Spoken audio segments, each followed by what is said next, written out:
का इंडियामध्ये पण 2026चं पहिलं लॉकडाऊन लागू शकतं का मित्रांनो?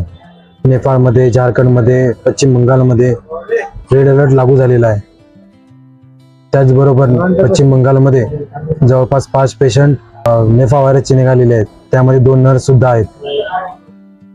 मित्रांनो, नर्स नेफा व्हायरससाठी ना कुठली मेडिसिन अवेलेबल आहे ना कुठलं वॅक्सिन अवेलेबल आहे. या संदर्भातलाच हा एक व्हिडिओ आहे. या व्हिडिओमध्ये तुम्ही लक्षपूर्वक बघा. व्हिडिओमध्ये नेफा व्हायरस बद्दलची सर्व माहिती देणार आहे. व्हिडिओ आवडला तर लोकांपर्यंत शेअर करा.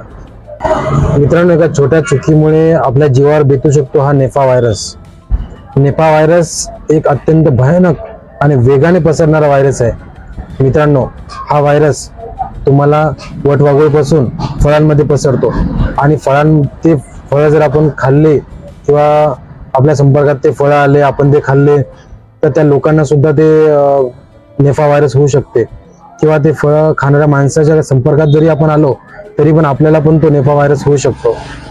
मित्रांनो, हा नेफा व्हायरस अत्यंत भयानक आणि वेगाने पसरणारा व्हायरस आहे.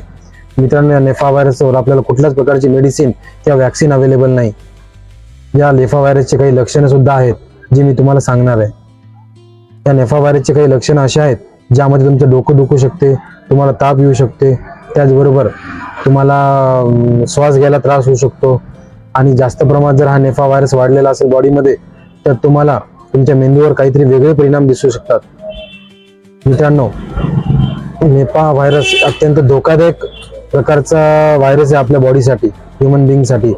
याचे काही हे आपल्याला जर टाळायचं असेल, अवॉइड करायचं असेल तर ते संरक्षण करायसाठी जी आपण फळं घरी आपण आणतो ते फळं व्यवस्थित वॉश करायचे, त्या फळांवर कुठे बाईट केलेले बघायचे आणि नंतरच ते फळ आपण खाऊ शकतो. ठीक आहे. त्याचबरोबर कुठेही मार्केट प्लेसमध्ये आपण गेलो किंवा गर्दीच्या प्लेसमध्ये गेलो तर तोंडाला मास्क लावूनच आपण जायचं आहे.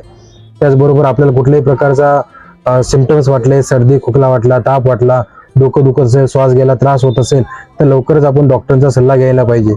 मित्रांनो, नेफा व्हायरसवर कुठल्याच प्रकारची मेडिसिन अवेलेबल नाहीये किंवा वॅक्सिन अवेलेबल नाहीये. त्यामुळे आपलं संरक्षण करायचं असेल तर आपल्याला या गोष्टी कराव्या लागेल. मित्रांनो, एक गोष्ट लक्षात ठेवा, यावर काही इलाज नाहीये, परंतु आपण जर आपल्या जीवाची काळजी घेतली तर आपण या व्हायरस पासून वाचू शकतो.